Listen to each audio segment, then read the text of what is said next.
Welcome to Free Play. Today we're looking at Action Hollywood.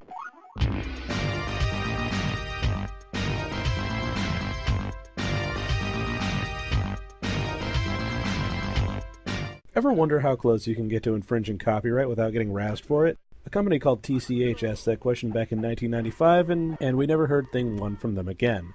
You see, they tried to make a game that combined all your favorite movies in one game, and it went rather poorly. TCH also did a few other arcade games, notably a soccer game and a table tennis game, before falling off the face of the earth. With only one person doing the coding for them, I can scarcely blame the company for vanishing. So Action Hollywood features Guy Studley and his lady companion, Blondie McDumsmile, going from world to world and flipping over blocks from one color to the other. That's it. Flip the blocks, make overt movie references, and get killed a whole lot. Travel 4 distinct levels to get murdered horribly. Now that may be a little unfair because you do have the ability to hit the attacking creatures with a whip, sword, laser sword, or wooden stake, which doesn't actually beat them sadly. Rather, they go flying like a cartoon character and slam into a wall, and get back up if you don't whack them again within a certain amount of time. And that's where the game starts to fall apart, because due to its nature as a quarter muncher, one hit kills you, and getting to range with them and hitting them fast enough is kind of taxing. They should have called this one In Action Hollywood because it drops inputs like Donkey Kong drops barrels. And if that wasn't bad enough, it drops movement inputs the most. It says it's an 8-way joystick, but it only pays attention to the 4 cardinal ones. So this game has 4 worlds to play through with 10 maps a pop. The 4 worlds are Temples of Chaos, Excalibur, Transylvania, and Galaxy Wars. Take a quick guess what they are. And boy do they not waste any time kicking your butt. The biggest problem is not the enemy attacking you, it's the hazards that inevitably move faster than you do. And if you die 3 times, you have to start over again from the beginning of the level. This was 1995 and there's no mid-level respawn?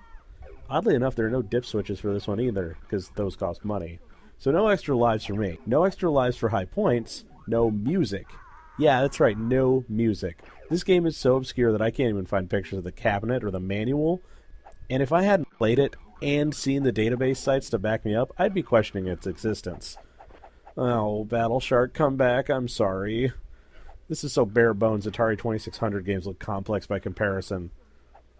It gets worse too, the game just seems to drag on and on and on. The problem with that is that the challenge isn't from the difficulty of the game, it's from the near impossibility of getting anything accomplished. That doesn't make for the good kind of hard, it just makes it frustrating. It gets better. In Action Hollywood, you don't just die. You die extra hard. In Temples of Chaos, you turn into a skeleton when killed.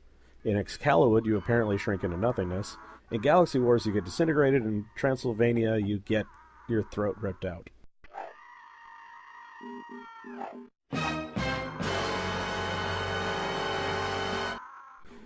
This game is dark.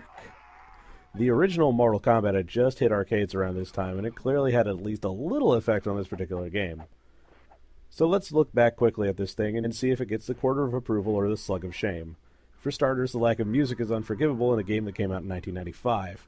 The difficulty is also through the roof, but not because it's actually hard. The graphics are pretty enough, and the simple gameplay style makes it easy to learn, but enjoying those 40 levels is something of an exercise in futility because of the control issues. So sadly, this one has got to go. Well, it was a valiant effort for a 5-man dev team. If you can't move the characters right, it's not going to be fun. Join us next time when we look at Sega's 1991 Spider-Man game.